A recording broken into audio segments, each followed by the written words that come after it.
আজকে কথা বলবো আমাদের শিক্ষার্থীরা কেন ইংরেজিতে দুর্বল হয়, বিশেষ করে বাংলা মিডিয়ামের। একটা বিষয় খেয়াল করে দেখুন, ছোটোবেলা থেকেই একজন শিক্ষার্থীকে ভোকাবুলারি মুখস্থ করানো হয়, তারপরে সেন্টেন্স মুখস্থ করানো হয়, তারপরে লেখানো হয়। প্রকৃতপক্ষে সে ইংরেজি কখনো শুনেও না, ইংরেজি কখনো তাকে বলতে দেওয়া হয় না। আর ইংরেজি বলার মতো স্পেস তার বাসাবাড়িতেও নেই, আশেপাশেও নেই, স্কুলেও নেই। অর্থাৎ সে বড় হচ্ছে রোবটের মতো, শুধুমাত্র কি মুখস্থের মাধ্যমে। অর্থাৎ একজন শিক্ষার্থী যে ইংরেজিতে প্রকৃতপক্ষে দক্ষ হয়ে উঠতে গেলে যে স্কিলগুলি লাগবে, তাকে লিসেনিং করতে হবে, স্পিকিং করতে হবে, পাশাপাশি ইংলিশ টু ইংলিশ মিনিং শিখতে হবে, সিনোনিম শিখতে হবে, অ্যান্টোনিম শিখতে হবে, এবং পাশাপাশি ইংরেজি পাঠ্য বইয়ের বাহিরেও তাকে ইংলিশ নোবেল পড়তে হবে, ম্যাগাজিন পড়তে হবে, নিউজ পেপার পড়তে হবে। এই বিষয়গুলি কিন্তু কি একজন অভিভাবক হিসাবে, শিক্ষক হিসাবে, প্রতিবেশী হিসাবে এবং নিকট আত্মীয় হিসাবে সবাই কিন্তু আমরা স্কিপ করি।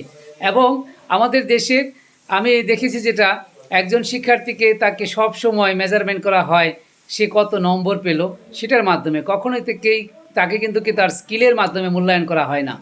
সো আপনার সন্তানকে ছোটোবেলা থেকেই কি ইংরেজি ভাষার প্রতি দক্ষ করে তুলুন, সে যাতে বলতে পারে, সে যাতে এটার প্রতি আকৃষ্ট হয়, সেই বিষয়ে চিন্তা করুন।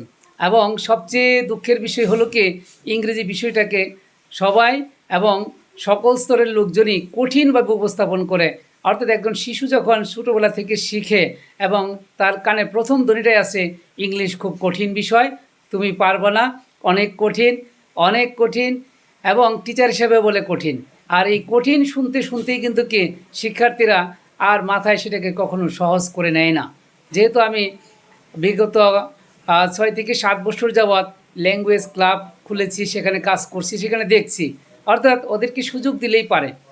সো একজন অভিভাবক হিসাবে আপনি আপনার সন্তানকে কীভাবে ইংরেজিতে দক্ষ করা যায় এগিয়ে আসুন, এবং শিক্ষক হিসাবে আপনি সহযোগিতা করুন।